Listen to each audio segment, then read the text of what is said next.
The street. मैं हूँ CA Sudarshan Bhandari और आज हम बात करने वाले हैं सबसे बड़ा फॉरेंसिक एनालिसिस के बारे में। इस वीडियो में हम डिस्कस करने वाले ब्राइटकॉम के बारे में। और हम ब्राइटकॉम को काफ़ी टाइम से कवर कर रहे हैं। हमने ब्राइटकॉम से रिलेटेड काफ़ी ज़्यादा फ्रॉड्स वगैरह और फॉरेंसिक रेड फ्लैग्स वगैरह हाईलाइट किए थे। तो finally we are making this video compiling all the frauds, all the red flags, all the corporate governance issues which we have found till now. ठीक है, so let's start this video. इस video का main perspective and main objective है to give the insight about the retail investors कि कैसे किस तरीके से कंपनी में फ्रॉड्स होते हैं। So just to give a perspective कि किस तरीके से company try to manipulate the retail investors and everything how it goes on. ठीक है, कैसे रिटेल इन्वेस्टर को पागल बनाया जाता है, इस वीडियो से हम ये आपको समझाना चाहेंगे। चलिए, अगर आप हमारे चैनल पे पहली बार आ रहे हैं तो चैनल को जरूर सब्सक्राइब करें और बेल आइकन जरूर दबाएं। ये वीडियो लंबा ज़रूर होगा लेकिन आपके नॉलेज के लिए काफ़ी ज़्यादा यहाँ पे काम आने वाला है। चलिए, तो स्टार्ट करेंगे ब्राइटकॉम से। ब्राइटकॉम बेसिकली एक एडटेक कंपनी है, हैदराबाद बेस्ड है। ठीक है, so it has been working in this overall ad technologies and other type of new technology since last 20 years. ठीक है, अब इसमें क्या चीज़ें होती है तो सबसे इम्पॉर्टेंट स्टेप बाय स्टेप चलेंगे अपन। तो सबसे पहले सेबी ने इसका फॉरेंसिक ऑडिट यहाँ पे इनिशिएट किया था सितंबर 21 में। अब ये इसमें अगर अपन देखें तो सितंबर 21 का जो बेसिकली का ऑडिट इनिशिएट किया गया था, इसे डिस्क्लोज किया गया फरवरी 2022 में। सितंबर 21 में ही कंपनी अपना एक प्रेफरेंशियल अलॉटमेंट कर रही थी। उस टाइम कंपनी ने प्रेफरेंशियल अलॉटमेंट किया बट कंपनी ने फॉरेंसिक का ऑडिट डिस्क्लोज नहीं किया, जो कि आइडियली करना चाहिए था एज पर लॉ। अब यहाँ पे क्यों डिस्क्लोज नहीं किया गया, they even don't know. Even जब यहाँ पे कंफर्मेशन दिया गया, दे सेड कि they were communicating with the SEBI, but उसके बाद भी उन्होंने कम्युनिकेशन फाइनलाइज होने के बाद भी सेबी का जो कम्युनिकेशन फाइनलाइज होने के बाद भी कंपनी ने इसे डिस्क्लोज नहीं किया गया, इसे एक्सचेंज ने डिस्क्लोज किया गया था।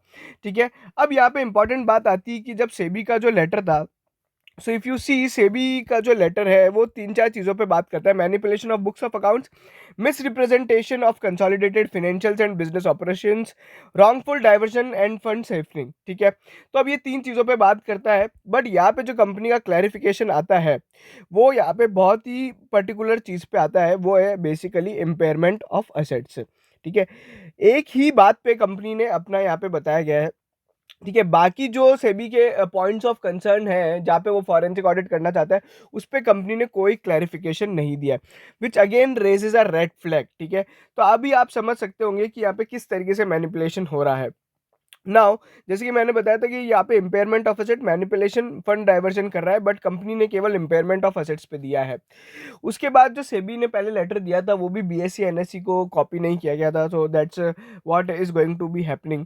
बट यहाँ पे अगर अपन देखें तो कंपनी एक और जो तरीके से यहाँ पे मैनिपुलेट कर रही है, वो कंपनी ने पहले बहुत टाइम पहले बोला था कि हम एक बिग फोर ऑडिटर को लेके आएंगे, but ideally they haven't come up with the big four auditor till now. ठीक है, उसके बाद कंपनी बोलती है कि हमारे कुछ बुक्स ऑफ अकाउंट्स यहाँ पे ईवाई ऑडिट करता है। ठीक है, ईवाई इनकी कुछ यहाँ पे फॉरेन सब्सिडरीज को ऑडिट करता है, बट वो ऑडिट रिपोर्ट कभी डिस्क्लोज ही नहीं की गई है। ठीक है, सब्सिडरीज के फिनेंशियल्स और सब्सिडरी की ऑडिट रिपोर्ट कभी डिस्क्लोज नहीं की गई है।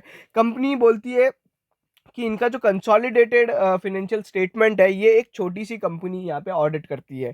ठीक है, सो आप यहाँ पे समझिए बात को कि कंपनी बोल क्या रही है और कर क्या रही है। ठीक है, पहली बात तो उन्होंने बोला था बिग फोर ऑडिटर से ऑडिट करवाएंगे, वो हो नहीं रहा है। आज एक नॉर्मल कंपनी ऑडिट कर रही है। और जो पीसीएन एसोसिएट्स है, अगर आप इसकी हिस्ट्री देखोगे तो मोस्टली पेनी स्टॉक्स या फिर जो अजीब तरह की कंपनीज होती है जिसका कोई ऑपरेशंस नहीं होता है, पेपर टाइप कंपनीज होती हैं, उस तरह की कंपनीज का ही ऑडिट करती है। उसके अलावा इंपॉर्टेंट बात यह है कि जहां पे कंपनी बोल रहा है कि हम हमारी फॉरेन सब्सिडरीज का ऑडिट ईवाई करता है, तो ईवाई की ऑडिट रिपोर्ट या ईवाई ऑडिटेड फिनेंशियल्स कभी डिस्क्लोज ही नहीं किए गए, which itself raises a concern. Then यहाँ पे अगर अपन देखें तो ब्राइटकॉम का एक इंटरव्यू था जहाँ पे उनसे बहुत सारे मल्टीपल क्वेश्चंस पूछे गए। सीएनबीसी ने, मंगलम मालू ने हैव आस्क्ड मल्टीपल क्वेश्चंस जिस पे उन्होंने कोई भी तरह का एक सही से जवाब नहीं दिया था। So the point was that कि उन्होंने काफ़ी ज़्यादा क्वेश्चंस पूछे थे, कुछ तो बुक्स ऑफ अकाउंट्स पे पूछे थे। अब क्या हो रहा है, उनके क्वेश्चंस थे, एक तो why they are not disclosing the candidate of their acquisition, ठीक है। अभी आपने रिसेंट में देखा होगा कंपनी ने एक अपना डील भी कैंसिल कर दिया है। कंपनी अपने एक्विजिशन कैंडिडेट डिस्क्लोज नहीं करती है, I don't know why, but it can be disclose. Company बोल सकता है कि हमने एक मेमोरेंडम ऑफ अंडरस्टैंडिंग साइन कर लिया है, अगर वो डील फाइनलाइज होगी तो हम आपको वापस फाइनल बता देंगे, बट आप एक्विजिशन का नेम ही डिस्क्लोज नहीं करते हैं। उसके अलावा कंपनी अपने बहुत सारे जो बेसिकली बुक्स ऑफ अकाउंट्स में फाइनेंशियल्स के अंदर पार्ट होता है, जैसे कि इन्वेस्टमेंट्स हो गया, या फिर फाइनेंशियल असेट्स हो गया, या फिर नॉन करंट असेट्स हो गया, इस नॉन करंट इन्वेस्टमेंट हो गया, इसकी कोई डिटेल ही नहीं देता है। क्या किसको कितना लोन्स एंड एडवांस दिया है, किसमें कितना पैसा लगाया गया है, जब आप नोट्स टू अकाउंट में जाके देखेंगे तो कोई डिस्क्लोजर नहीं है। आज मैं किसी को 30 करोड़ या 500 करोड़ रुपए दे रहा हूँ, वो किसको दे रहा हूँ, कितने रुपए में दे रहा हूँ, क्या है, उसकी कोई डिटेल नहीं है। कंपनी केवल एक सिंपल हेडलाइन लिख के दे देती है कि investments made into the non current, basically non current investment या फिर लोन्स एंड एडवांसेस, उसके अलावा कोई फर्दर डिटेल अवेलेबल नहीं होता है। उसके अलावा ब्राइटकॉम का एक और इशू है, लगातार उनकी जो रिसीवेबल डेज वगैरह होते हैं वो बढ़ रहे थे, so that is an itself an issue, ठीक है। The company keeps on comparing their financials and सब। अब क्या करती है कंपनी, बहुत तरीके से मैनिपुलेट करती है। जैसे कि मैं आप एक को एग्जांपल देता हूँ, कंपनी अपने एडवांस और रिसीवेबल डेज उस कंपनी से जाके कंपेयर करती है जिसका उससे कम है, ठीक है। वहीं पे अब कंपनी ने थोड़े टाइम पहले मैंने देखा था, ब्राइटकॉम कुछ पैरामीटर्स पे गूगल से कंपेयर कर रही है, फेसबुक से कंपेयर कर रही है, मतलब what the sense they are making, ठीक है। फेसबुक एंड गूगल कहां पर है and where is the Brightcom. India की एक भी बड़ी आईटी कंपनी खुद को गूगल से कंपेयर नहीं करती है। ब्राइटकॉम क्या करता है, किसी भी कंपनी का अगर पैरामीटर हमसे खराब है ना, उससे कंपेयर करके आपके सामने प्रेजेंट कर देगी। किसी this is the TCS, TCS का बेसिकली इतना है, हमारा इतना है। अरे you need to compare everything in a 360-degree overview and taking a comprehensive overview, ठीक है। You cannot just make this kind of partial comparisons। सी अगर आप इंपॉर्टेंटली देखेंगे, ब्राइटकॉम ने अपनी हिस्ट्री में बहुत बार नाम चेंज किया है। अब यहाँ पे कंपनी बोल रही है कि 20 ईयर्स में उनका बिजनेस ही इवॉल्व हो गया है। सो अब यहाँ पे वापस फेसबुक और गूगल से कंपेयर किया है। फेसबुक और गूगल ने अपनी जिंदगी में केवल 2 बार नाम चेंज किया है और उनका बिजनेस मॉडल एज सच कुछ नहीं बदला है, बिजनेस मॉडल एक्सपैंड होता जा रहा है। ब्राइटकॉम का बिजनेस मॉडल ही बदल गया है। जो 20 साल पहले था वो कुछ अलग बिजनेस में थे, नाम कुछ अलग था, उसके बाद 4-5 बार नाम चेंज किया, 4-5 बार अपना अपना बिजनेस बदला। सो जस्ट अंडरस्टैंड कि वो कंपैरेटिव ही नहीं है, ठीक है। अब यहाँ पे कंपनी हर बार फंड रेस करती रहती है। आप अगर देखेंगे कौन सी एडटेक कंपनी को यहाँ पे बेसिकली या टेक्नोलॉजी कंपनी को फंड्स की जरूरत होती है, क्योंकि जनरली टेक्नोलॉजी और आईटी इज अ बिजनेस जब पे वो कैश रिच बिजनेस होता है। TCS never raised fund in last 5 to 10 years, okay. They always doing buybacks and dividend देती है। अब यहाँ पे ब्राइटकॉम डिविडेंड तो देती है, बट वो ब्राइटकॉम का जो डिविडेंड का फंडिंग है वो बेसिकली अगर आप देखोगे तो वो हो रहा है अपने जो आप प्रेफरेंशियल अलॉटमेंट वगैरह होता है, प्रेफरेंशियल इशू के थ्रू होता है, उसके थ्रू किया जा रहा है। कंपनी का cash flow from operations is continuously negative. Company अपने ऑपरेशन से कुछ नहीं कमा पा रही है। जो कंपनी फंड रेजिंग से पैसा उठाती है वो as a dividend pay out कर देती है, so which itself is a violation of the loss.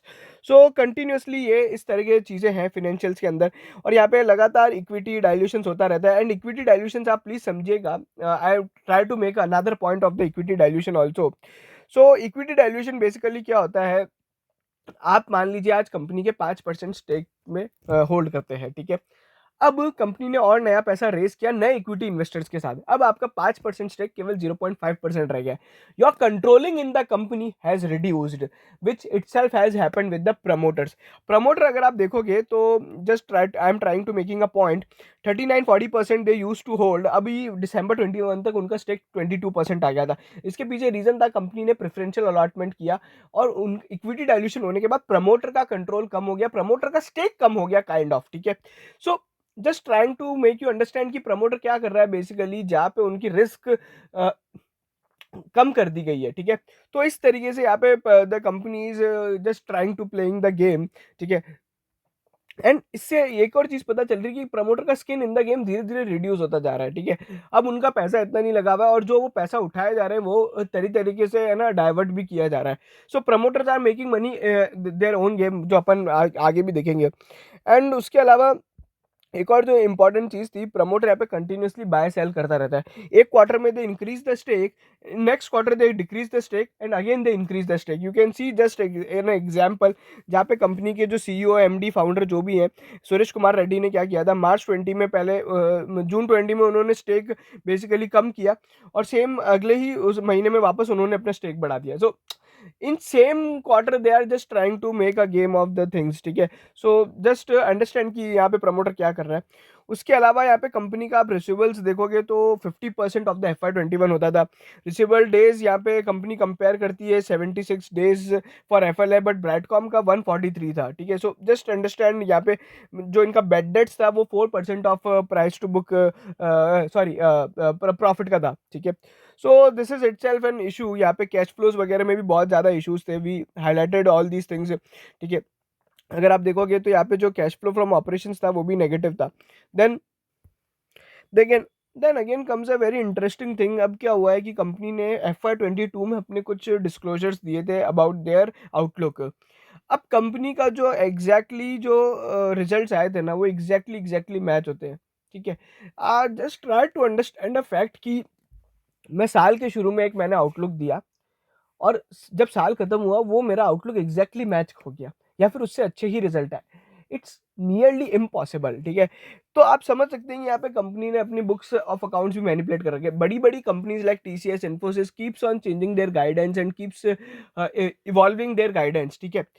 No company can actually achieve their guidance in 100% manner.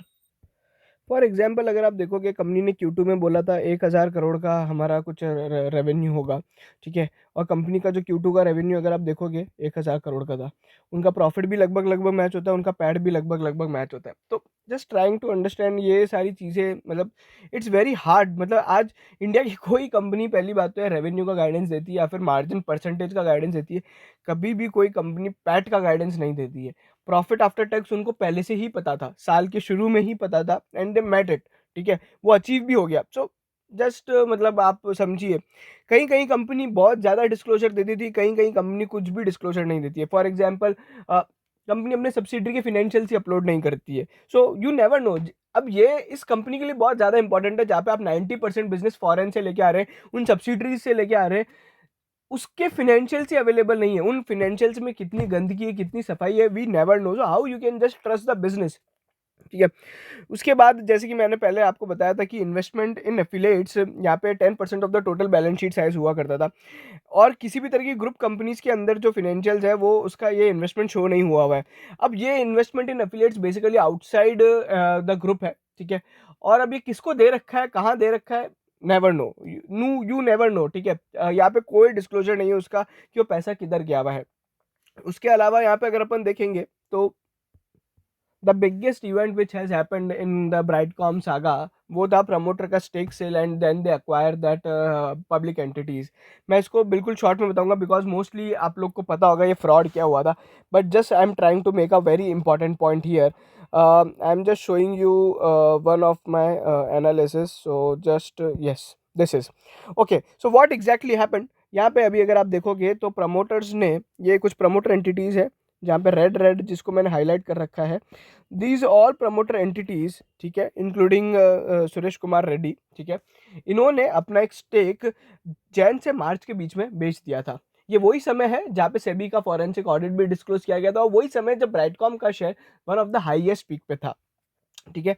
अब उस समय प्रमोटर्स ने अपना लगभग लगभग जो 19% स्टेक था इनका, उसमें से वो सारा स्टेक इनने ऑलरेडी बेच दिया। जो पुराना अर्सवाइल स्टेक जो ये होल्ड करते थे, वो लगभग लगभग पूरा का पूरा स्टेक बेच दिया। 20% स्टेक दे हैव सोल्ड, ठीक है। So first point is 20% stake they have sold, itself raising a concern. Now second point, it was not disclosed. 20% stake sale was never disclosed, ठीक है। अब उन्होंने बहुत होशियारी से एक स्मार्ट ट्रिक खेली। उन्होंने क्या किया, कुछ पब्लिक एंटिटीज थी जिनके पास एग्जैक्ट उतना ही स्टेक था, 20% स्टेक के आसपास था, ठीक है। उन पब्लिक एंटिटीज के अंदर, पब्लिक LLPs के अंदर सुरेश कुमार रेड्डी यहाँ पे पार्टनर बन गए, ठीक है। And as he becomes the partner of those public entities will become the part of now promoter entity. तो अब यहाँ पे सुरेश कुमार रेड्डी ने क्या किया, बेसिकली पहले तो अपना स्टेक बेचा, फिर एक ऐसी एंटिटी के अंदर यहाँ पे पार्टनर बने जो ब्राइटकॉम के अंदर 20% स्टेक यहाँ पे लेके बैठे हैं। तो अब वो जो पब्लिक एंटिटीज थी that will now be converted into 20% promoter entity stake. अब अगर आप कभी भी ऐसे देखोगे, जस्ट इवन अगर आप केवल ऐसे कंपेयर करते हो जैन से लेके मार्च तक, तो आपको लगेगा 19% स्टेक था पहले, अब प्रमोटर का 18.47% स्टेक हो गया है, कुछ चेंज नहीं हुआ है। बट अगर आप उसकी बारीकी से देखोगे तो बेसिकली ये आपको पता चलेगा कि किस तरीके से यहाँ पे मैनिपुलेशन किया गया था। और ये पब्लिक एंटिटीज जो प्रमोटर में कन्वर्ट हुई थी, ये वही एंटिटीज है जिनको लगभग लगभग if I am trying to calculate, ये इनको 3 रुपए पर शेयर प्राइस पे प्रेफरेंशियल अलॉटमेंट किया गया था 2020 के अंदर। So just trying to play the game. और सबसे बड़ी बात ये है, प्रमोटर्स ने ये जो 20% पब्लिक एंटिटीज का conversion to promoter entities conversion disclose किया था, ठीक है, बट जो स्टेक सेल किया गया था वो obviously it is required by the law, insider trading या फिर आप ऐसे एसटी डिस्क्लोजर समझ लें, सब्सटेंशियल एक्विजिशन एंड ट्रेड वगैरह का, उस सेबी के लॉज के हिसाब से वो डिस्क्लोजर रिक्वायर्ड था, वो डिस्क्लोजर नहीं किया गया। आप जस्ट अंडरस्टैंड कीजिए, प्रमोटर ने अपना स्टेक बेच दिया और कंपनी को डिस्क्लोज ही नहीं किया। बट प्रमोटर ने वो जरूर डिस्क्लोज किया कि मैंने एक पब्लिक एंटिटी के अंदर मैं पार्टनर बन गया और मैं डिस्क्लोज कर दिया। और इंटरेस्टिंगली एक और चीज मैं आपको बताता हूँ, 31 मार्च को ही ये सारा काम हुआ था, मतलब 31 मार्च को प्रमोटर ने अपना वो बेसिकली वो Suresh Kumar Reddy become the partner in those entities, and it was last disclosed and all those things have been highlighted multiple times, and then it is a very basically इसके बारे में बहुत ज़्यादा चीज़ें हुई थी and it raised lot of questions, ठीक है, and it was also highlighted in the morning context, and I term this move as a smart move but not smarter than market, and ये जो पूरा fraud था promoter stake sale, it was highlighted by one of the retail investor only, Mr. Sanjay Sharma, ठीक है। So मैं आपको वही बताना चाह रहा हूँ कि retail investor is the most powerful person, ठीक है।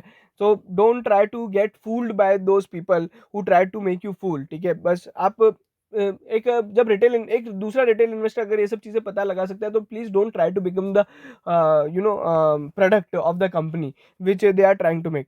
उसके अलावा यहाँ पे एक और जो चीज़ हुई थी उसके बाद, बोनस इश्यूज। तो ब्राइटकॉम की हिस्ट्री रही है, वो लगातार बोनस इशू भी करता रहता है, कभी सब स्प्लिट करेगा, कभी बोनस करेगा। All these non cash corporate actions actual में कभी किसी को कुछ फायदा नहीं होता है, ठीक है। जस्ट ट्राई टू अंडरस्टैंड, ये केवल इससे ना शेयर प्राइस वगैरह बढ़ता है और कुछ नहीं होता है। अब ब्राइटकॉम के केस में बहुत इंटरेस्टिंग चीज़ क्या हुई थी, उन्होंने बोनस शेयर्स है ना 45 डेज तक क्रेडिट नहीं किए थे, जो कि आइडियली 15 दिन तक क्रेडिट कर देने चाहिए। Why they give the reason of the delay in the approval from the exchanges, तो उनको एक्सचेंजेस ने पेनल्टी लगाई थी इसके कारण। अब यहाँ पे क्या हुआ है, इन्वेस्टर्स को ऑब्वियसली कोई ऑप्शन नहीं था, ठीक है। और ये वही समय था जब ब्राइटकॉम का शेयर प्राइस लगातार गिरता जा रहा था, ठीक है। तो अब इन्वेस्टर्स के पास बेसिकली अपना केवल 5 शेयर में से केवल 3 शेयर ही थे, ठीक है, और 2 शेयर तो अभी तक उनको क्रेडिट ही नहीं हुए। Even if somebody wants to exit completely, nobody could.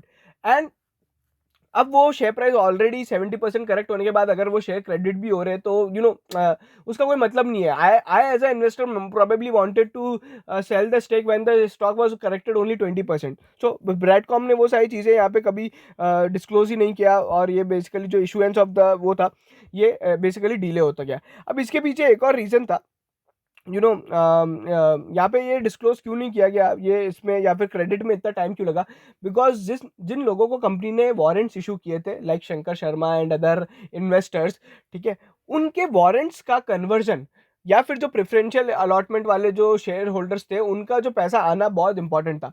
उनका प्रेफरेंशियल अलॉटमेंट, उनको शेयर तो अनाउंस कर दिया था कि फंड रेजिंग हो गया है, बट उनका पैसा आया नहीं था, ठीक है। पहले अब क्या किया गया था, पहले उनके शेयर्स को जो उनका पैसा था वो पहले लिया गया 100% पैसा, यानी वारंट का पूरा पैसा लिया गया, उनको इक्विटी शेयर अलॉट किया गया। Then company announce the credit of bonus share, then company announce the record date for the bonus share, so that they can also get the benefit of the same, ठीक है। अगर वो record date पहले की कर देते और उनका कन्वर्जन बाद में करते वारंट्स टू इक्विटी का, तो उनको वो कभी बोनस का फायदा ही नहीं मिलता, उनको फालतू का और नुकसान हो जाता। So this was the case which was happened, and इस पे पेनल्टी वगैरह लगी थी जो भी बाद में कंपनी ने अलग तरीके से डिस्क्लोज किया गया था। देन 2013-14 में भी ब्राइटकॉम ने सिमिलर केस किया था। उस टाइम क्या हुआ था, कुछ इनसाइडर ट्रेडिंग करी थी but Brightcom didn't take any disclosures to the it, और ये सेबी ने उसके खिलाफ ऑर्डर निकाला था 2019 में। So the company is just playing the same game, ठीक है। ये आप देख सकते हैं कितनी बार उस कंपनी का नाम चेंज होता गया है।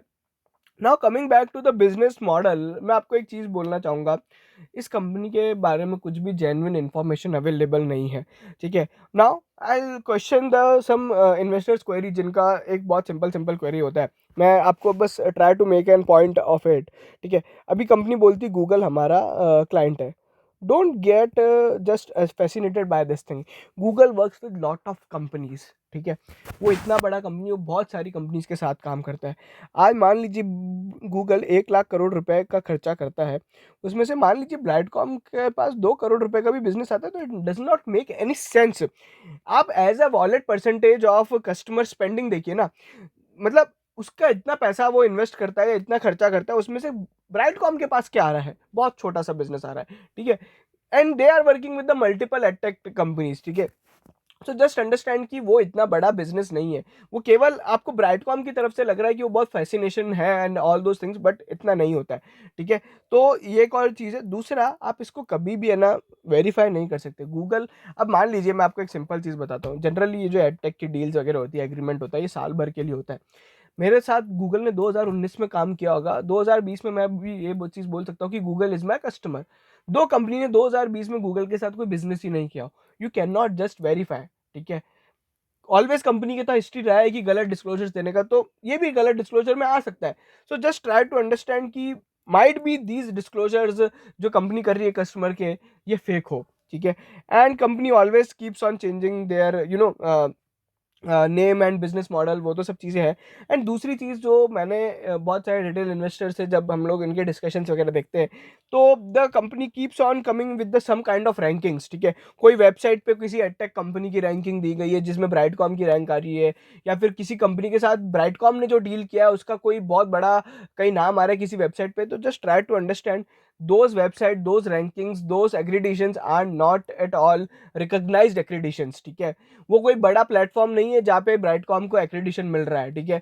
So just try to understand कि वो सब केवल इनजेन्युइन रैंकिंग्स है and might not be even recognised in the current market scenario, ठीक है। Nobody wants to recognise those rankings.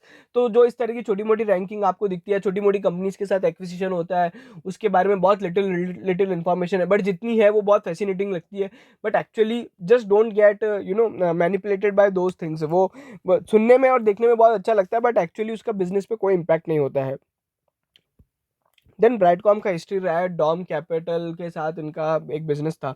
तो अभी यहाँ पे क्या हुआ है कि डॉम से इनने कंपनी खरीदी थी लाइकॉस करके 2010 में, जो गूगल का कॉम्पिटिटर हुआ था। बेसिकली कंपनी ने क्या किया, $36 मिलियन पे करने थे, जिसमें से कंपनी ने $16 मिलियन पे नहीं किए गए। देन न्यूयॉर्क का जो कोर्ट था, उसने ब्राइटकॉम को बोला कि आप ये अपनी कंपनी जो आपने लाइकॉस वाली खरीदी है, ये वापस ओल्ड ओनर्स को दे दीजिए। And then matter got disputed. अब ये मैटर बहुत बड़ा है, 10% of the revenue and 10% of the assets है, ठीक है। 2010 से आज 2022 हो चुकी है, इसका कोई भी सेटलमेंट नहीं हुआ है। कंपनी ने हर 3-4 साल में, ठीक है, लास्ट 10-12 साल की अगर आप इसकी हिस्ट्री जाके देखोगे, हर 3-4 साल में, हर 2 साल में कंपनी ये बोलता है कि बस इस क्वार्टर में या इस साल में ये सेटलमेंट कंप्लीट हो जाएगा। एंड यू नेवर नो ये केस अभी भी डिस्प्यूटेड है, ये कहाँ तक जाएगा। और अगर ये कल को लाइकॉस इनकी कंपनी नहीं रहती है, ये आउट हो जाती है, तो it will going to impact the 10% of the revenue and 10% of the assets. Even आप रिसेंटली अभी जो एक इवेंट हुआ था, कंपनी ने एक बोर्ड मीटिंग रखा था कि लाइकॉस के सेटलमेंट डिस्कस करेंगे and all those inorganic acquisitions. उसका जब आउटकम आया तो it is very very funny कि लाइकॉस के जो सेटलमेंट है वो काफ़ी अच्छे से प्रोग्रेस हो रही है। We will now take appoint somebody else to authorise somebody else to conclude the transaction. मतलब इट्स ऑल बुलशिट, ठीक है। इस तरह के डिस्क्लोजर्स कौन देता है? ये सारे डिस्क्लोजर्स केवल शेयर होल्डर्स को मैनिपुलेट करने के लिए दिए जाते हैं। शेयर होल्डर्स को लगता है अच्छा अच्छा कुछ होगा होगा होगा, and when the outcome came, nothing going to happen, ठीक है। इट्स ऑल नैरेटिव बेस्ड, ये केवल स्टोरी टेलिंग है, स्टोरीफाइड स्टॉक्स है। Now coming to some history of the promoters की प्रमोटर ने क्या किया है। आप देखोगे ब्राइटकॉम के कुछ हिस्ट्री के अंदर 2010 से, I think I am analysing this company, तो 3 बार इनका शेयर प्राइस में मूवमेंट आया था, ठीक है। 3 बार कंपनी के स्टॉक को एकदम से रनअप देखने को मिला था, विच गॉट वेरी मैनिपुलेशन के कारण इसका स्टॉक एकदम से बढ़ा था, ठीक है। 3 बार, ठीक है। तीनों बार एक चीज कॉमन थी, promoter try to enter the market when the price was very low and they exited the company when the price was very high, ठीक है। तीनों टाइम पे प्रमोटर ने अपना स्टेक यहाँ पे निकाला है। So just try to understand कि प्रमोटर का हिस्ट्री क्या है। It's very very very very important for you. उसके अलावा ब्राइटकॉम ने 3 प्रेफरेंशियल इशू किए हैं, जिसका सबका प्राइस अराउंड 10 पर शेयर था। But what's interesting was that कि प्रमोटर ने कभी इतने कम प्राइस पे भी पार्टिसिपेट नहीं किया। Skin in the game is not at all there. So just don't expect anybody. अगर आप ये सोचते हैं कि प्रमोटर यहाँ पे बाय कर लेगा या फिर बाय बैक कर लेगा, ये कुछ होने वाला नहीं है, ठीक है। एंड देन एक और चीज़ जो हुई थी, ब्राइटकॉम ने क्या किया था, जुलाई 2021 में भी क्या किया था, एक प्रेफरेंशियल इशू था, वो बेसिकली कैंसिल करना पड़ा था। वाई? बिकॉज ऑफ बोनस वोनस बीच में आ गया था, तो they have to cancel the मतलब अपना उनको एक प्रेफरेंशियल इशू कैंसिल करना था बिकॉज बोनस आ गया था। सिमिलरली जो अभी रिसेंट में भी हुआ था, बोनस इशू इसलिए डिले हो गया था बिकॉज यहाँ पे प्रेफरेंशियल अलॉटमेंट था। एंड ऑल दोज सेबी का पेनल्टी वगैरह बहुत सारी चीज़ें हुई है। देन यहाँ पे अगर अपन देखेंगे, यहाँ पे कुछ और भी चीज़ें हुई थी जो पहले की हिस्ट्री है, मतलब 2020-2000 से पहले की। तो क्या होता था, पहले तो इन्होंने ना लोन का भी डिफ़ॉल्ट किया हुआ है एक बार, और उससे पहले कम सब्सिडरीज ने कभी अर्निंग्स इंडिया में भेजी नहीं है, वो तो आज भी हो रहा है। डिस्क्लोजर्स वर पुअर, आज भी हो रहा है। कुछ इन्होंने क्या किया, एक्सपेंसेस को कैपिटलाइज कर दिया। मतलब मान लीजिए वो खर्चा दिखाना था, बट प्रॉफिट बढ़ाने के चक्कर में कंपनी ने कहा कि इसको एक इंटेंजिबल एसेट बना के क्रिएट कर देते हैं, एंड कैपिटलाइज करके कंपनी ने खर्चा कभी बुक ही नहीं किया। तो इस तरीके से यहाँ पे चीज़ें होती गई है, and these all things are continuously even happening today also, ठीक है। और अगर आप देखोगे तो मैंने आपको बताया था कि वो सब्सिडरी फाइनेंशियल तो डिस्क्लोज होते ही नहीं है। नाउ एक और इंटरेस्टिंग चीज़ जो मैं आपको बोलना चाहूँगा कि अभी Q4 FY21 से FY22 से स्टार्टिंग से आपने एक चीज़ देखी होगी, बहुत सारी जो टेक्नोलॉजी कंपनीज हैं, टेक कंपनीज हैं, उनके रेवेन्यू में फॉल देखने को मिला है। एड रेवेन्यू सबके गिरे थे, फेसबुक हो, स्नैपचैट हो, नेटफ्लिक्स हो, सबको एक बम्प मिला था, सबको एक हिट आया था। ब्राइटकॉम को हिट आया नहीं। Industry giants are not able to make money, but Brightcom is able to make money. और आप जस्ट ट्राई टू अंडरस्टैंड कि जब कोई कंपनी इंडस्ट्री के हिसाब से नहीं चलती है, तो then it's a red flag also, ठीक है। और उसके पास कोई रीजन नहीं है इसको जस्टिफाई करने के लिए, और कोई ऐसा खतरनाक कुछ हुआ नहीं है। हमने Q4 का एनालिसिस किया था, जिसमें we raise lot of basically concerns. तो यहाँ पे क्या किया था, कंपनी अभी भी अपना वो एक्विजिशन का नेम बता नहीं रही थी। QOQ कभी कंपनी डिस्क्लोज नहीं करती, YOI डिस्क्लोज कर देती है, बिकॉज वो फैसिनेटिंग है। कंपनी पैसा रेज करती है एंड डिविडेंड उससे पे कर देती है। These all are happening in the company, and there is a lot of things company try to give the fancy disclosures कि हम ये सब अचीव करेंगे। बट अगर आप देखोगे तो इनका जो PNL हमने जब देखा था, तो स्टैंड अलोन रेवेन्यूज वर फ्लैट था, पैट गिर रहा था। EPS half because of equity dilution, that is an impact you should know, ठीक है। उसके बाद यहाँ पे कंपनी क्यों पैसा रेज कर रही है, डिविडेंड पे कर रही है, वी नेवर नो, ठीक है। मतलब व्हाट इज द रीजन, ठीक है। उसके अलावा जो मैंने बताया था, आउटलुक जो था FY23 का, वो एक्चुअल से एकदम एग्जैक्टली मैच हो रहा था। बैलेंस शीट में भी अनएक्सप्लेन्ड इन्वेस्टमेंट्स थे, अदर फाइनेंशियल एसेट्स थी, ट्रेड रिसीवेबल्स थे, लोन्स थे, जिसके बारे में कोई भी यहाँ पे डिटेल्स गिवन नहीं थी। और the interesting part is that कि ये जो सारा पैसा था ना, फाइनेंशियल एसेट्स और लोन्स एंड इन्वेस्टमेंट्स, ये सब अगर आप देखोगे तो कंपनी के एक मेजर फंड रेजिंग के बाद बढ़ा है। मतलब जो कंपनी ने सितंबर 2 बार जो पैसा उठाया था प्रेफरेंशियल इशू से, वो सारा पैसा बेसिकली कंपनी ने इधर उधर पैसा लगा दिया है, या फिर कंपनी ने डाइवर्ट कर दिया है, which is also even evident by the companies का कैश फ्लो, ठीक है। कंपनी का जो कैश एंड कैश बैलेंस अगर आप देखोगे, लगभग ब्राइटकॉम ने कुछ 500-600 करोड़ रुपए उठाए थे, I am not sure. But आप उसकी स्टैंड अलोन एंटिटी के अंदर पैसा देखोगे ना, तो कितना है, 5 करोड़ का कैश है केवल। मतलब the Brightcom raised in India around 600 crore rupees, ठीक है, in last 2 years, and they left with the only 5 crore rupees. And ये जो बिजनेस है बहुत कैश रिच बिजनेस है, still they don't have any explanation to it, ठीक है। वो पैसा कहाँ गया है ना, वो कुछ समझ नहीं आ रहा है। इवन मैंने उनकी FY22 एनुअल रिपोर्ट देखी थी, तो उन्होंने अपनी सब्सिडरीज में भी इतना पैसा इन्वेस्ट नहीं किया है। They just try to make things out of, I don't know what they are trying to do, but they have routed the money to the some other entities, ठीक है। कैश फ्लो फ्रॉम ऑपरेशंस आप देख लीजिए, company का poor ही है। And जो भी free cash flow की बात कर रहा है ना कि वो अचीव हो जाएगा या अचीव हो जाएगा, देखिए free cash flow is not a standard ratio, उसको मैनिपुलेट किया जा सकता है। फ्री कैश फ्लो का मतलब होता है cash flow from operations minus capital expenses minus capex, ठीक है। अब बेसिकली बात क्या आती है, ब्राइटकॉम उसको मैनिपुलेट कैसे कर रहा है। पिछले साल कंपनी का कैपेक्स बहुत ज़्यादा था, ठीक है, मान लेते हैं, था अभी, ठीक है। अब इस साल कैपेक्स बहुत कम है, तो ऑब्वियसली जब आप एफसीएफ बेसिस पे देखोगे तो आपको बहुत अच्छा फिगर दिखेगा, ठीक है, क्योंकि वो माइनस कम हो रहा है ना, तो ऑब्वियसली वो उस तरीके से मैनिपुलेट कर रहे हैं। But the point is that कि कैश फ्लो कितना नेगेटिव है, द कंपनी का जो कैश फ्लो है 455 करोड़ से cash flow from operation negative है। Company is not earning from their business, कोई कैश जनरेट नहीं कर रही कंपनी को, इसलिए बार बार कैश उठाना पड़ रहा है। दैट्स ऑल, मतलब कितना ग्रिम फाइनेंशियल स्टेट है। Now there is again another important issue जो एक हुआ था, वो तो बिल्कुल हद पार हो गई थी। What exactly happened, I try to give you a very great example, मतलब किस तरीके से यहाँ पे dummy management, dummy disclosures, everything is fake. So Jacob निर्जी is a president of the Brightcom, जो कंपनी पिछले 4 साल से डिस्क्लोज कर रहा था, ठीक है, इनके बारे में कि ये कंपनी के president and they look after something. But आप उसका लिंक्डइन प्रोफाइल देखिए। So Jacob Nirzi left the Brightcom in 2015, I think. Yeah, 2013, 2015 में ब्राइटकॉम उन्होंने लेफ्ट कर दिया था। ओ सॉरी, 2018 में, ठीक है, 2018 में ब्राइटकॉम लेफ्ट किया था। हमने इसको 4 साल बाद एनालाइज किया 2022 में, तब भी कंपनी उसका नाम डिस्क्लोज कर रही थी, ठीक है, even if the particular person is not related, not associated with the company now, और उसका फिर भी 4 साल तक नाम कंपनी डिस्क्लोज करती आ रही थी, ठीक है। That's called off dummy management, fake management disclosures, ठीक है। कंपनी ने अपना मतलब केएमपी ही फेक दिखा रखा है। तो नाउ डोंट ट्रस्ट फिनेंशियल्स, ठीक है। आप फिनेंशियल्स पे कैसे ट्रस्ट कर सकते हो जहाँ पे सेबी ने ही फॉरेंसिक ऑडिट कर रखा है। अब मतलब जस्ट ट्राई टू अंडरस्टैंड वो क्या करना चाह रहे थे, वी नेवर नो, ठीक है।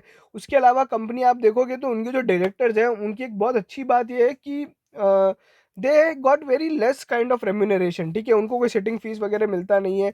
आई डोंट अंडरस्टैंड कि कंपनी बिना डायरेक्टर और इतने कम रेम्यूनरेशन के साथ कैसे काम कर पा रही है। एंड बहुत इंटरेस्टिंग बात क्या हुआ था, अभी ये जो जैकॉब निर्जी थे, ये इनका जो डिस्क्लोजर था ये जून मार्च वाला डिस्क्लोजर था। अभी जो लेटेस्ट इन्वेस्टर प्रेजेंटेशन आई थी, कंपनी ने वो जैकॉब निर्जी का नाम निकाल दिया, just because we highlighted the fact and it also got featured in some media news also. Company ने कोई डिस्क्लोज नहीं दिया, कंपनी ने कोई रीजन नहीं दिया कि वो बंदा कहाँ गया, कब उसने रिजाइन किया कि नहीं किया। यूं कंपनी बहुत सारे चिटपुट चिटपुट डिस्क्लोजर देती है कि आज हमारा लाइकॉस या डॉम वाला सेटलमेंट बहुत अच्छे से प्रोग्रेस हो रहा है। You are not disclosing the resignation of KMP, you kept just making the public fool, ठीक है, आप कंटिन्यूसली लाया कर रहे थे। So that is what exactly happened, ठीक है। कैश फ्लो फ्रॉम ऑपरेशंस बहुत पुअर था। उसके अलावा एक बहुत इंटरेस्टिंग इंसिडेंस हुआ था, कंपनी ने जो क्लैरिफिकेशन दिया था 19 करोड़ प्रमोटर सेलिंग का, वो कंपनी ने बोला था कि हमारा प्लेज हो गया था, तो प्लेज होने के कारण हमने उसको लगातार डिस्क्लोज तो करते गए, ठीक है, बट हमें बाद में पता चला कि वो बैंक ने बेसिकली उसका कंट्रोल ले लिया था। नाउ यहाँ पे बेसिकली बैंक ने क्या बोला था, 19 करोड़, प्रमोटर्स ने क्या बोला था, जो 19 करोड़ हमने शेयर बेचे थे वो एक्चुअली हमने बेचे नहीं है, वो किसी बैंक के पास चले गए हैं, क्योंकि हमने बैंक से लोन लिया था। अब बैंक के पास आपके शेयर्स क्यों जाएंगे, पहली बात तो ये, जब आप डिफॉल्ट करोगे, ठीक है। डिफॉल्ट, अगर प्रमोटर्स अपने खुद के लोन पर डिफॉल्ट कर रहे हैं then itself raising a concern. अगर बैंक के पास गए तो वो शेयर होल्डिंग पैटर्न में कभी डिस्क्लोज क्यों नहीं हुए गए, ठीक है। दूसरी बात, अब तीसरी बात ये है कि चलिए अगर मान लीजिए अपन सब चीजें मान भी लेते कि आपके शेयर्स प्लेज थे, तो कंपनी ने कभी अपने शेयर्स प्लेज की डिटेल दी ही नहीं है। शेयर्स वर नेवर प्लेज्ड, ठीक है। अगर आप देखोगे तो कंपनी में इतना बड़ा पूरा 100% स्टेक कभी प्लेज था ही नहीं। परसेंटेज ऑफ प्लेज स्टेक हमेशा बहुत कम रहा है। अगर अपन ये माने 19 करोड़ शेयर तो ऑलमोस्ट 100% स्टेक प्लेज था, जो कंपनी ने कभी डिस्क्लोज किया ही नहीं। और इस पे ये एनएससी की कंप्लेन का आंसर दिया कंपनी ने, and when we try to question them there is nothing on it, ठीक है, किसी भी तरह का यहाँ पे कुछ नहीं है। एंड इसके अलावा भी यहाँ पे जो कंपनी का मार्च 22 का प्रमोटर का वो था, तो कंपनी ने एक और यहाँ पे बोला था कि जो वो बैंक्स के पास चला गया बट हमारे पास वोटिंग राइट्स है। बट कंपनी के जो वोटिंग राइट्स का भी डिस्क्लोजर था, तो उसके हिसाब से कभी ये नहीं पता चल रहा है कि कंपनी के पास शेयर्स, प्रमोटर्स के पास शेयर कम है बट वोटिंग राइट ज्यादा है, वो कभी डिस्क्लोज ही नहीं हुआ। मतलब कुछ भी मैच ही नहीं हो रहा है, मतलब झूठ पे झूठ, झूठ पे झूठ, and it's not at all matching, ठीक है। उसके बाद ये जो कभी भी फाइलिंग वगैरह था ना, ये एक्सचेंज को कभी डिस्क्लोज नहीं किया गया, ठीक है। ये सारी जो एनएससी की कंप्लेन थी ये प्राइवेटली सर्कुलेट हुई थी and we try to just get those details, ठीक है। The point is that company ने ना 2 क्वार्टर पहले जब हमने कॉन कॉल अटेंड करा था, तब भी कंपनी ने बोला था हम क्लैरिफिकेशन इशू करेंगे शेयर होल्डिंग पैटर्न पे और कैश फ्लो के कैलकुलेशन पे। कंपनी ने वो आज तक नहीं किया है। कंपनी बाकी सब काम कर रही है बट कभी वो सब काम किया ही नहीं। Share holding pattern, it's a big issue. 20% stake sale you are making and you haven't disclosed, you haven't provided any clarification. Now again coming to another kind of a fraud, completely a joke है। एक independent director है mister पेशवाचार्य, सितंबर 20 से सितंबर 21 वो independent director थे। From September 21 company के president strategy and non independent director बन गए। अब आप समझ सकते हैं कि एक महीने के अंदर जब आपका इंडिपेंडेंट डायरेक्टर अब नॉन इंडिपेंडेंट डायरेक्टर बन रहा है तो वो इंडिपेंडेंस पे ही क्वेश्चन चला जाता है। ठीक है, अभी बेसिकली अभी ये सेबी के नए रूल के हिसाब से तो ये बैन हो चुका है। ठीक है, ये इस तरीके से आप कर नहीं सकते, बट जब कंपनी ने किया था तो अब सेबी का कोई रूल नहीं था। आइडियली तो वहाँ पे एक लॉक इन पीरियड है सेबी का कि आप है ना कोई भी पुराना इंडिपेंडेंट डायरेक्टर है उसको आप ऐसे नहीं कन्वर्ट कर सकते। ठीक है, तो itself raising a question on the corporate governance, और उनके पास बहुत सारे अभी उनको राइट्स दे रखे हैं, मतलब स्ट्रेटेजिक रोल्स दे रखे हैं। तो मतलब किस तरीके से आप क्या कर रहे हैं, मतलब it's completely not matching with anything. ठीक है, देन इटसेल्फ यहाँ पे क्वेश्चन था। तो जो कंपनी के सीएफओ थे नए, वो ज्वाइन नहीं हुए, उससे पहले ही कंपनी ने अपने उसकी वेबसाइट पे डिस्क्लोजर दे दिया था। कंपनी बाकी सब चीज़ें कर रही है but it's not at all, मतलब things are not going fine. Now coming back to March 22 में हमने देखा था 19 करोड़ का प्रमोटर स्टेक सेल हुआ था। Stake sale continues even in June 22। ठीक है, नंबर ऑफ प्रोमोटर शेयर्स अगर आप देखोगे प्री बोनस पोस्ट बोनस, तो मैं आपको जस्ट बता देता हूँ किस तरीके से हुआ है। अगर आप कंपेयर करोगे पोस्ट बोनस और जून 22 को, तो there was some 20,000 stake promoters have sold. दो कंपनी दो कॉन कॉल में लगातार बोलती आ रही हमने कोई शेयर नहीं बेचा है। आइडियली अगर आप पूछेंगे कि स्टेक सेल जो 20,000 शेयर का है कोई डिस्क्लोजर रिक्वायर्ड है क्या, तो नहीं है, because it is a very small stake, तो उसका कोई डिस्क्लोजर रिक्वायर्ड नहीं होता। बट कंपनी जो बोल रही है कॉन कॉल में वो झूठ बोल रही है, यू नीड टू अंडरस्टैंड। उसके बाद यहाँ पे कंपनी ने एक और क्लेम किया था डेट फ्री का। तो कंपनी के पास करीबन डेट था 867 करोड़ का। ठीक है, अब वो इंक्रीज हो, मतलब 645 करोड़ से उनका डेट इंक्रीज होके 867 करोड़ हो गया था। बट यहाँ पे अगर आप देखोगे तो ओवरऑल यहाँ पे जो कंपनी की सेगमेंट लाइबिलिटीज है, ठीक है, वो लगातार बढ़ती आ रही है। ठीक है, debt increase even when the company continues to claim the bogus claim of zero debt. ठीक है, कंपनी हमेशा ये बोल रही है कि जीरो डेट है, बट एक्चुअली में कंपनी के पास डेट है। अब वो क्या हुआ है, बेसिकली पहले लोन्स एंड एडवांसेस था, अब वो केवल वेंडर लाइबिलिटीज हो गई है, मतलब क्रेडिटर्स की लाइबिलिटी बढ़ गई है और बैंकों की लाइबिलिटी जीरो हो गई है। तो वो सब केवल एक डेट फ्री, मतलब इतना ज़्यादा वो क्लेम मेरे को मतलब सही नहीं लगता है। ठीक है, जस्ट ट्राई टू अंडरस्टैंड। ये एक आप चार्ट देखोगे तो किस तरीके से कंपनी ने क्या बोला, ये जो बोरिंग थी ना ये जीरो हो गई, कंपनी ने बोल दिया डेट फ्री हो गए। आप ये देखिए कि इसमें इस बोरिंग का क्या हुआ है, ये 328 करोड़ की जो बोरिंग थी ये लगभग लगभग डबल हो गई है।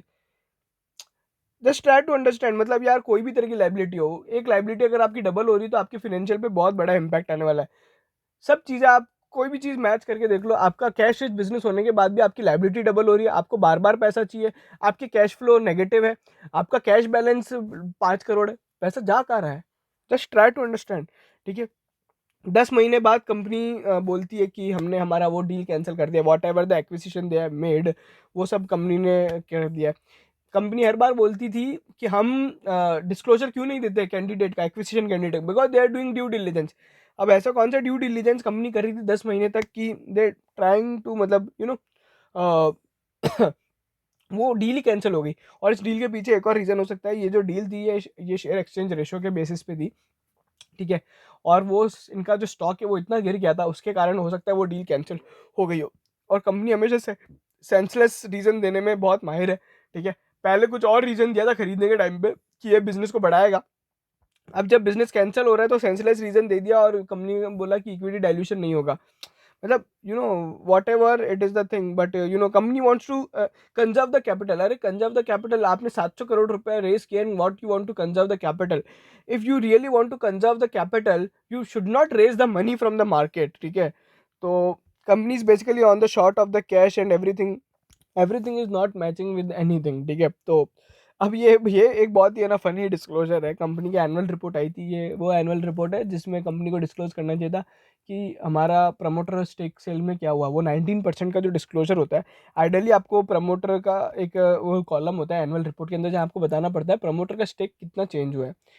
तो यहाँ पे कंपनी ने बहुत अच्छी चीज़ लिखी है changes during the year could not be calculated, why? Because of many corporate actions. पहली बात तो आप करते क्यों हैं? एक तो प्रेफरेंशियल इशू किया, फिर आपने बोनस वगैरह किया, and all those things you could not find कि आपने ना मतलब कितना डाइल्यूशन हुआ है कंपनी में, प्रमोटर का स्टेक कितना चेंज हुआ है। इट्स ऑल बुलशिट यार। मैं सिंपल कैलकुलेट कर सकता हूँ, जितना नया शेयर आया उतना मैं डाल दूंगा, फिर बोनस का इफेक्ट दे दूंगा, फिर दूसरे बोनस का इफेक्ट दे दूंगा। यूं कंपनी अपने फिनेंशियल्स FY23 का आउटलुक एकदम परफेक्टली गाइड कर पा रही है, कैलकुलेट कर पा रही है 1 साल पहले भी। और ये कंपनी 1 साल होने के बाद भी ट्रांजैक्शन जो कंप्लीट हो चुका है उसका एक्चुअल कैलकुलेशन नहीं कर पा रही है। Definitely raising a lot of question, जब कंपनी अपने शेयर होल्डिंग पैटर्न के बारे में कुछ भी नहीं बोल रही है, ठीक है। लगातार ये दीज थिंग्स आर हैपनिंग। उसके बाद अभी एक रिसेंटली एक बहुत इंटरेस्टिंग चीज़ हुई है। सो कुछ एंटिटीज़ को मैंने अभी देखा जिनको सबसे पहले 2020 में जब प्रेफरेंशियल इशू हुआ था, इनको स्टॉक्स अलॉट हुए थे 2021 के आसपास, ठीक है। अब ये वो एंटिटीज़ है जिनका ओवरऑल बैलेंस शीट में स्टेक दिखेगा, नाम आएगा। 1% स्टेक से ज़्यादा वाले जो लोग हैं उनका अगर अपन देखेंगे, ठीक है, ये वो लोग हैं जिनको 3 रुपए में पहले तो शेयर मिला था, ठीक है। और ये वही लोग हैं जिनका आज बैलेंस शीट में स्टेक 1% से ज़्यादा होगा, ठीक है, कंसिडरिंग कि इनके पास नंबर ऑफ शेयर ज़्यादा अलॉट हुए थे। इनको अगर अपन ने एनालाइज किया, मैंने इनको एनालाइज किया, चारों जो एंटिटीज़ है, 1 2 3 4, ठीक है, चारों एंटिटीज़ ने अपना, जैसे ही इनका भी लॉक इन पीरियड अभी है ना सितंबर में ही कंप्लीट हुआ है, मतलब ख़त्म हुआ है, और they have started selling the stake. You can just see, आप देखोगे तो ये इन्होंने अपना स्टेक बेचा and this amounts to 4% of stake. And Brightcom के अंदर आज की तारीख में 45 to 48 और अराउंड 50% जो स्टेक है वो बेसिकली एक you know individual investors hold करते हैं। I will give you basically proof also.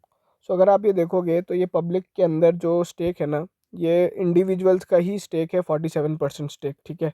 और उसके अलावा ये छोटे मोटे लोग हैं जिनको कोई फ़र्क नहीं पड़ता है शेयर प्राइस से, क्योंकि ये सबको प्रेफरेंशियल अलॉटमेंट में शेयर्स मिले हुए हैं, ठीक है। और FII DII में FIIs भी वो लोग हैं जो इन चारों एंटिटी को है ना बेसिकली पैसा उसमें मिला था, प्रेफरेंशियल अलॉटमेंट में मिला था। ऑल दोज कंपनी जो आपको मार्केट में सुनने को मिल रहा है, म्यूचुअल फंड्स आर बाइंग, ठीक है, या फिर किसी वेरिजॉन ने बाय कर लिया, what ever the mutual fund companies जो आप देख रहे हैं ना, इंडेक्स कंपनीज जो index funds mutual fund buying हो रही है, वो एक्चुअल में म्यूचुअल फंड बाइंग नहीं है, वो एक इंडेक्स फंड की बाइंग है। Try to understand that fact कि एक इंडेक्स फंड तभी बाय करता है जब एक कंपनी इंडेक्स के अंदर इंक्लूड होती है, वो और कुछ चीज़ एनालाइज नहीं करता है, ठीक है। और जैसे ही वो इंडेक्स से बाहर होगी वो उसको निकाल देगा। So they are not analysing the fundamentals of the company, ठीक है। तो म्यूचुअल फंड बाइंग आज की तारीख में वैसे भी कुछ नहीं है। Mutual funds hold around 0.5% stake in the company, कुछ फर्क नहीं पड़ने वाला है, ठीक है। वो इतने इतने बड़े बड़े म्यूचुअल फंड हाउसेज है, ब्लैक रॉक या वॉट एवर इट इज, ठीक है, उनने एक छोटा सा स्टेक बेच भी दिया ना, उनका जीरो भी हो गया ना, कुछ फर्क नहीं पड़ने वाला।